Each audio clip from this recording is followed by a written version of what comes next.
Now, the Galaxy S23 Ultra is easily the best phone of 2023 in my opinion. It does everything that you need out of a smartphone and not only exceeded expectations, but also done it to perfection. And I don't know about you guys, but I feel like Samsung has made the S23 Ultra so good that sometimes it can go under the radar.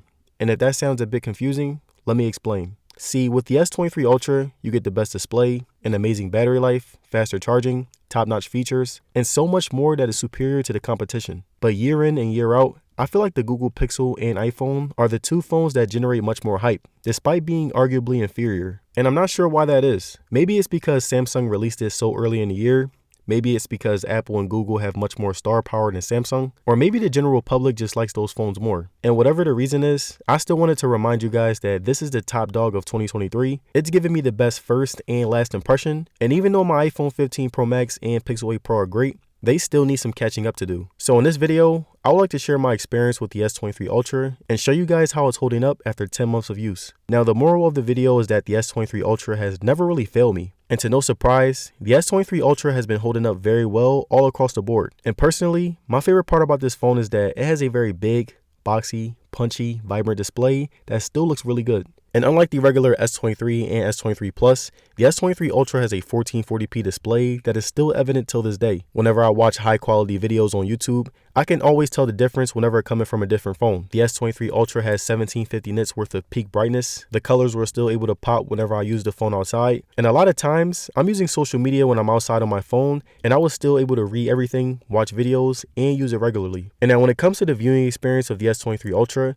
it's pretty much my favorite display. It feels much bigger than the Pixel 8 Pro, and the tiny hole punch camera takes up less screen than the dynamic island on my 15 Pro Max, and the colors were much more punchy, so that was an added benefit. The size greatly enhanced all of its attributes. One of my favorite things to do is watch YouTube videos on my phone, and the big, wide, flat display not only created great aesthetics, but it also gave me a tablet-like experience. The Dolby Atmos speakers made watching movies on the display even better, and personally, the Galaxy S23 Ultra has the best speakers in the game compared to any smartphone. The responsiveness mixed in with the 120Hz refresh rate gave me that classic Samsung robot feel. It feels like an incredibly fast machine that responds sharply to my every move, and I've always preferred the faster scrolling feel. Now, going further into its size, I love how the S23 Ultra was able to make the most out of the 6.7-inch display, from the very tiny hole punch camera to the ability to use swipe gestures, all the way down to the very small bezels and a flat display. The S23 Ultra is a phone that arguably has the best display in its price range. It's not afraid to give you top tier specs and doesn't hold back at all, so for the more expensive price, I will say that it's worth it. The fingerprint sensor was the best in the game,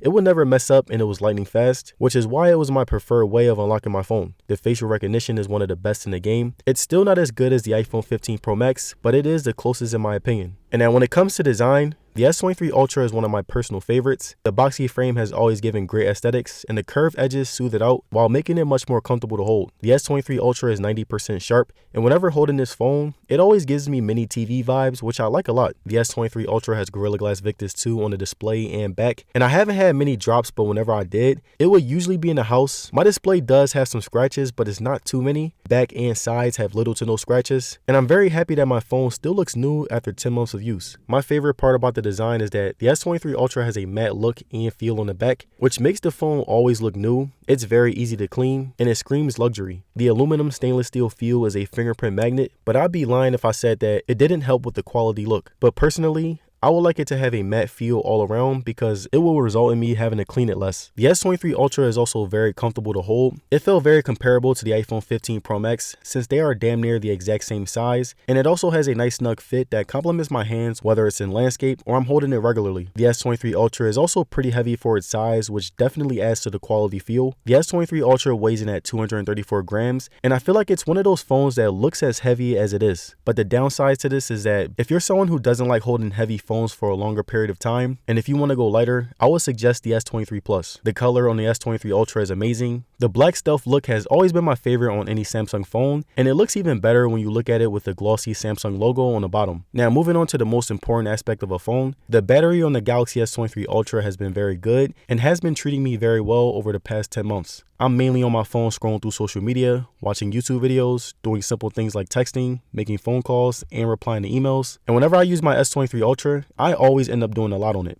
And this is one of my favorite things about the S23 Ultra.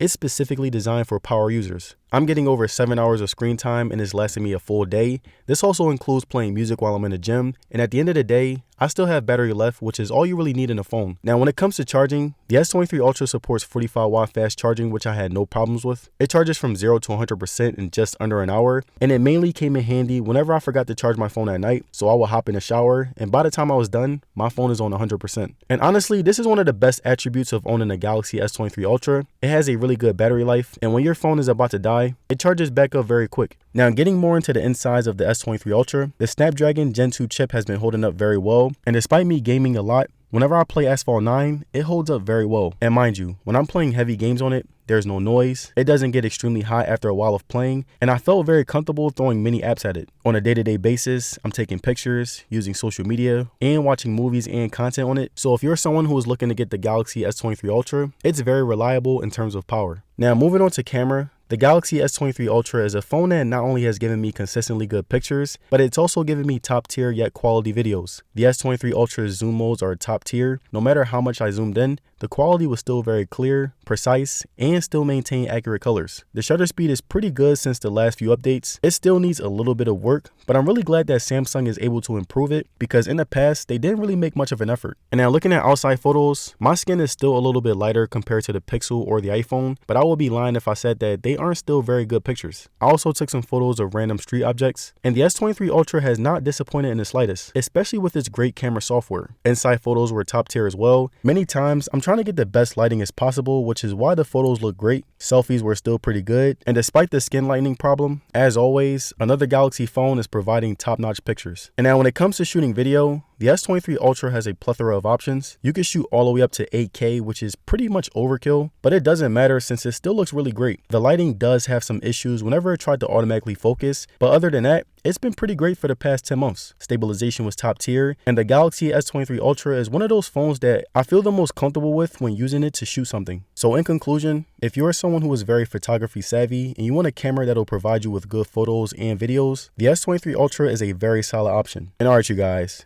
that's it for my review on the Galaxy S23 Ultra after 10 months of use. It's the best phone in the market, and whether it's appreciated like the other phones or not, I'm still glad that it held its own and was able to stay consistent. It has a 1440p display, an S Pen, a ton of software features, and it has the best all-around attributes. And 10 months later, I would still recommend the Galaxy S23 Ultra. And let me know down in the comments, do you think that there is a phone that could beat the S23 Ultra? Let me know. And if you guys enjoyed the video, don't forget to like, share, and subscribe, and I'm gonna see you guys on the next one.